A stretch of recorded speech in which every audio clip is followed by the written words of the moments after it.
Mga kababayan nating seniors, kung kayo ay 60 pataas at tumatanggap ng pensyon sa SSS, makinig po kayo dito dahil mayroon akong napakahalagang balita na kailangan ninyong malaman ngayong buwan ng Nobyembre.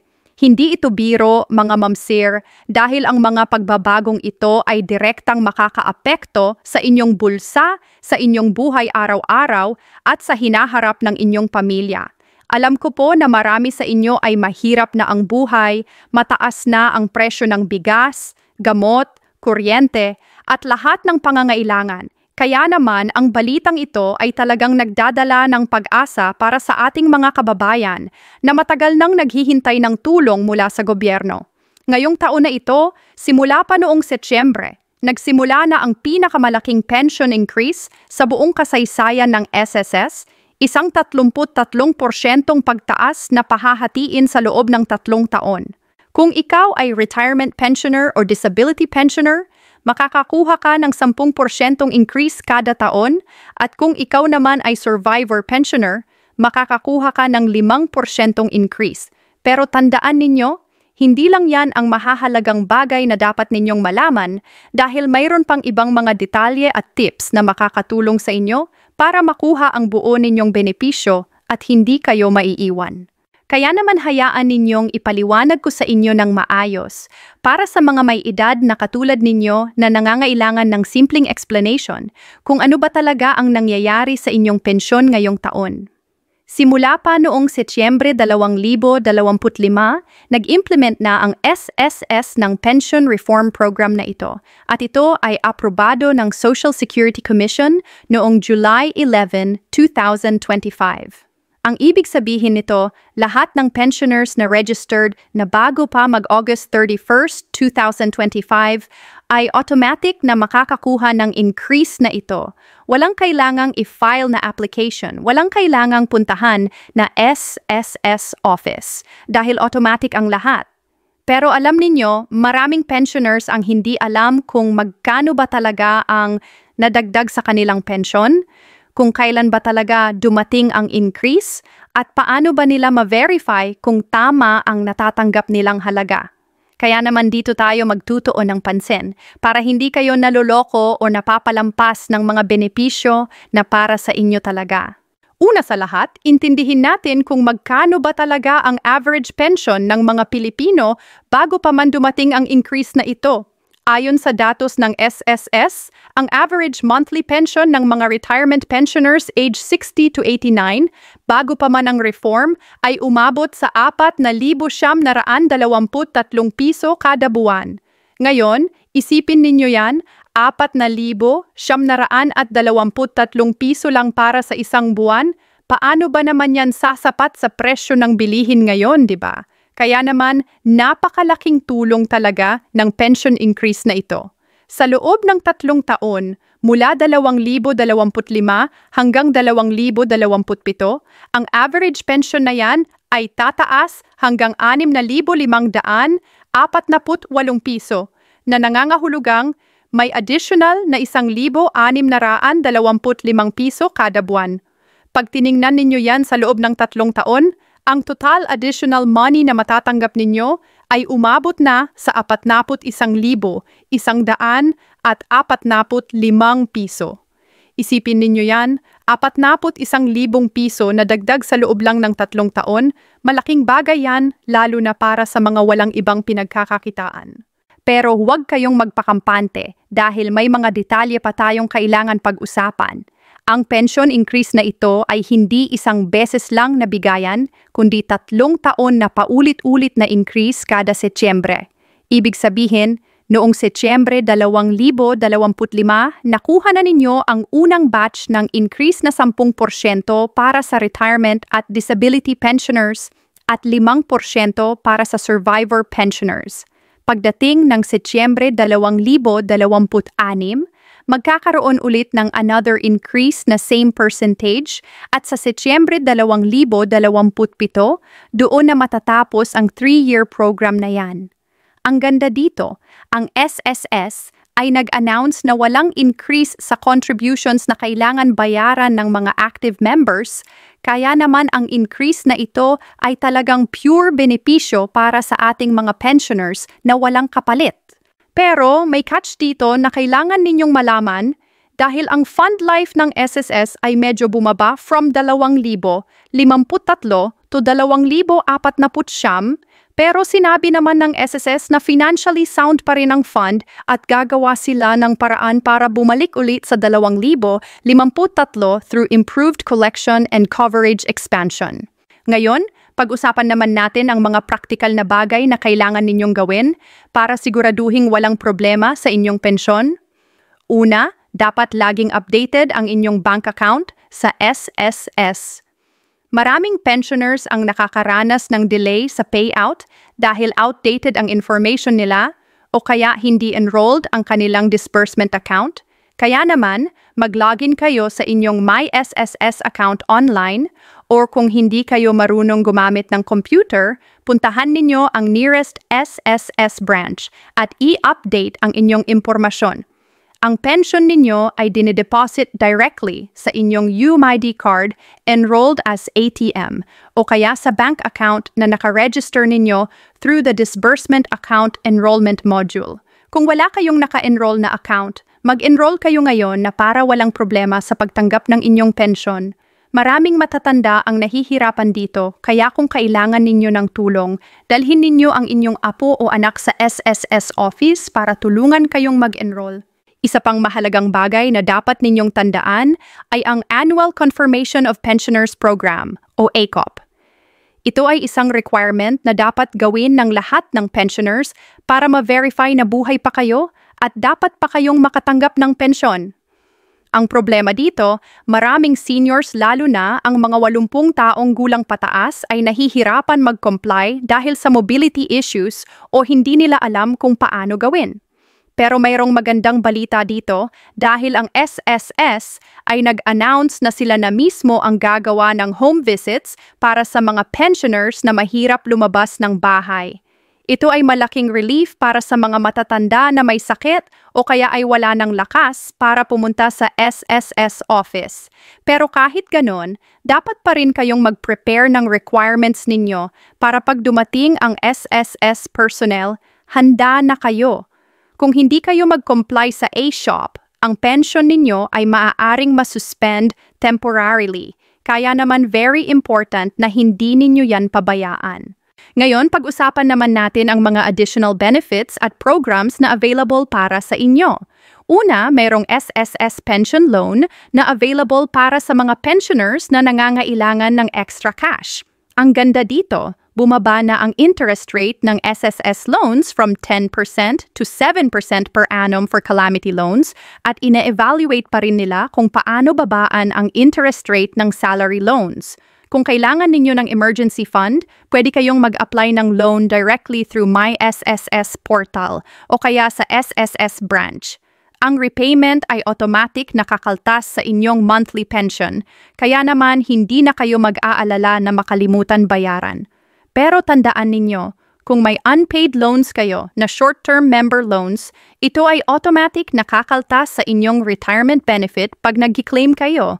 Kaya naman siguraduhing walang utang bago kayo mag-retire para buo ang matatanggap ninyo. Meron ding magandang balita para sa mga pensioners na may dependents. Kung meron kayong dependent children na under 21 taong gulang at hindi pa kasal, o kaya ay permanently disabled regardless of age, pwede kayong mag-claim ng additional dependents pension. Ang requirement lang, dapat may birth certificate kayo ng mga bata, at kung legally adopted, dapat may documents din na nagsasabing prior to retirement ang adoption. Ang halaga ng dependents pension ay nakadepende sa computation ng SSS, pero ito ay significant amount na makakatulong sa pag-aaral ng mga bata o sa kanilang pang-araw-araw na pangangailangan. Maraming pensioners ang hindi alam na may gantong benefit, kaya naman sayang ang pera na pwede nila sana makuha kung alam lang nila. Isa pang bagay na kailangan ninyong bantayan ay ang inyong SSS contributions record. Kung ikaw ay retirement pensioner, dapat may at least 120 buwan ng kontribusyon ka bago ka nag-retire para makakuha ng monthly pension.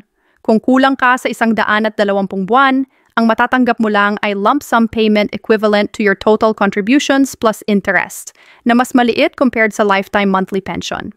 Kaya naman kung malapit na kayong mag-anim na pung taon at kulang pa kayo sa 120 buwan, pwede pa kayong magbayad as voluntary member para makakomplete ng required contributions. Maraming tao ang hindi nag-invest ng time at effort para i-complete ang contributions nila tapos nagulat na lang sila na lump sum lang ang matatanggap nila instead of monthly pension na mas beneficial sa long run. Kaya naman very important na mag-check kayo ng inyong records ngayon pa lang, hindi yung malapit na kayong mag-retire saka lang kayo mag-alala. Pag-usapan din natin ang tax implications ng inyong pension. Ang magandang balita dito, ang SSS pension ay tax-exempt. Ibig sabihin, hindi ninyo kailangang magbayad ng income tax sa inyong monthly pension. Ito ay malaking advantage compared sa ibang income sources na may kasamang tax. Kaya naman, ang buo ng halaga na nakukuha ninyo sa SSS ay para talaga sa inyo, walang kaltas na tax.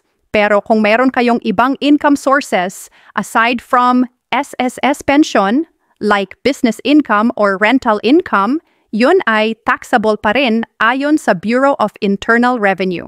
Kaya naman mag-ingat kayo at huwag kayong mag-assume na lahat ng income ninyo ay tax-free dahil may SSS pension kayo, dahil may mga specific rules pa rin na kailangan sundin.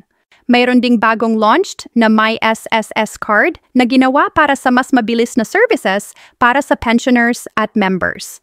Ito ay isang upgraded system na pinalaunch ng SSS noong September 2025 para mas efficient ang transactions. Through this card, mas madali na kayong mag-access ng inyong pension records, mag-apply ng loans, at mag-update ng personal information. Ang problema lang, maraming seniors ang hindi tech-savvy at nahihirapan gumamit ng online platforms. Kaya naman ang advice ko, kung hindi kayo sigurado kung paano gamitin ang My SSS portal o ang My SSS card, puntahan ninyo ang SSS branch at magpa-assist o kaya ay isama ninyo ang inyong mga anak o apo na marunong gumamit ng technology. Hindi dapat pabayaan yan dahil important ang digital access ngayon para sa mas mabilis na transactions. Para sa mga survivor pensioners naman, dapat kayong makaalam na ang pension increase ninyo ay mas mababa compared sa retirement pensioners. Ang survivor pensioners ay makakakuha lang ng 5% increase per year for 3 years, na total ay 16% by 2027, compared sa 33% ng retirement pensioners. Ang reason dito, ang survivor pension ay hindi based sa contribution record ng recipient, kundi sa deceased member. Kaya naman may difference sa computation. Pero kahit ganun, ito ay malaking tulong pa rin, lalo na sa mga widows at orphans na walang ibang source of income. Ang importante lang, dapat kumpleto ang requirements ninyo para ma-approve ang survivor pension claim, tulad ng death certificate ng deceased member, marriage certificate if spouse kayo, at birth certificates ng mga dependent children. Ngayon, pag-usapan natin ang mga common mistakes na ginagawa ng pensioners na nagre-resulta sa delays or problems sa pension. Una, maraming pensioners ang hindi nag-update ng address nila, kaya pag may important notices from SSS, hindi nila natatanggap. Ikalawa, maraming pensioners ang hindi nag-comply sa ACOP on time, kaya na-suspend temporarily ang pension nila. Ikatlo, maraming pensioners ang nag-assume na automatic lahat ng benefits, hindi nila alam na may mga benefits na kailangan pa i-claim separately like dependents pension. At pang-apat, maraming pensioners ang hindi nag-check ng computation ng pension nila, kaya kung may error sa amount, hindi nila napapansin. Kaya naman, very important na active kayo sa pag-monitor ng inyong SSS account at huwag kayong mag-assume na lahat ay automatic at walang problema. May mga strategies din para ma-maximize ninyo ang inyong retirement income from SSS. Una, kung kayo ay malapit palang mag-anim na po pero pwede pa kayong magtrabaho, consider ninyo na magtrabaho pa ng ilang taon at mag-contribute pa para tumaas ang average monthly salary credit ninyo kasi yan ang basis ng computation ng pension ninyo. Ikalawa, kung meron kayong option na mag-retire ng 60 or mag-wait until 65, consider ninyo ang pros and cons. Dahil although pwede kayong mag-retire ng 60 as optional retirement, ang pension computation ninyo ay mas mababa compared pag nag-wait kayo ng 65 for compulsory retirement dahil mas maraming years of service at contributions ang basis. Ikatlo, mag-plan ng inyong expenses para aligned sa pension payout schedule ninyo. Ang SSS pension ay usually released based sa penultimate digit ng SSS number ninyo, kaya dapat alam ninyo kung kailan exactly ang payout date ninyo para hindi kayo late sa pagbabayad ng bills. Para sa mga nasa abroad na OFWs na balak mag-retire at bumalik sa Pilipinas, dapat din kayong makaalam na eligible kayo sa SSS pension basta nag-contribute kayo ng at least 120 months. Ang ganda rito, kahit na nasa ibang bansa kayo nag-work, as long as OFW member kayo ng SSS, counted ang contributions ninyo. Pero dapat kayo mag-file ng retirement claim before or upon reaching retirement age at dapat updated ang contact information ninyo para walang problema sa processing. Maraming OFWs ang nag-work abroad for decades pero hindi nag-update ng SSS records nila, kaya naman nahirapan sila mag-claim ng pension pag nag-retire na sila. Kaya naman importante na kahit nasa abroad kayo, bantayan pa rin ninyo ang SSS account ninyo at mag-update regularly. Isa pang importanteng point, ang SSS ay nag-announce na may My SSS Pension Booster Program na optional para sa mga gustong magdagdag sa retirement savings nila. Ito ay isang voluntary savings program na parang additional retirement fund na government-backed. Kung may extra money kayo at gusto ninyong mag-invest para sa hinaharap, ito ay good option dahil professionally managed ng SSS at may guaranteed growth. Pero ito ay separate from mandatory contributions, ibig sabihin optional lang ito at hindi required. Ang advantage nito, pwede ninyong i-withdraw ang contributions plus earnings pag nag-retire na kayo, giving you extra cushion on top of your regular SSS pension. Pero kung tight ang budget ninyo, huwag ninyong i-force kasi priority pa rin ang mandatory contributions at pang-araw-araw na pangangailangan. Tandaan din ninyo na ang SSS ay nag-offer ng iba't ibang assistance programs, lalo na during calamities. Kung kayo ay apektado ng natural disasters like bagyo o lindol, pwede kayong mag-apply ng calamity loan na may mas mababang interest rate na 7% na lang from previous 10%. Ang renewal ng calamity loan ay allowed na after 6 months pa lang, mas mabilis compared dati na 1 year pa.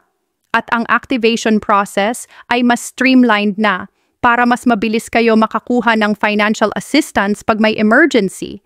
Ito ay malaking tulong especially sa mga seniors na vulnerable during disasters at wala ng ibang resources na pwedeng pagkunan ng emergency funds. Kaya naman importante na alam ninyo ang mga available assistance para hindi kayo mahirapan pag may sakuna. Gusto ko ring i-emphasize na ang SSS ay committed pa rin to improve ang services nila moving forward.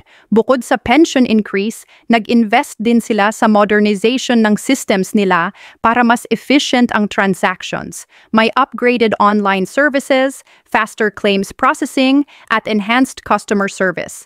Pero sa kabila ng lahat ng improvements na yan, maraming seniors pa rin ang nahihirapan dahil sa bureaucracy at red tape.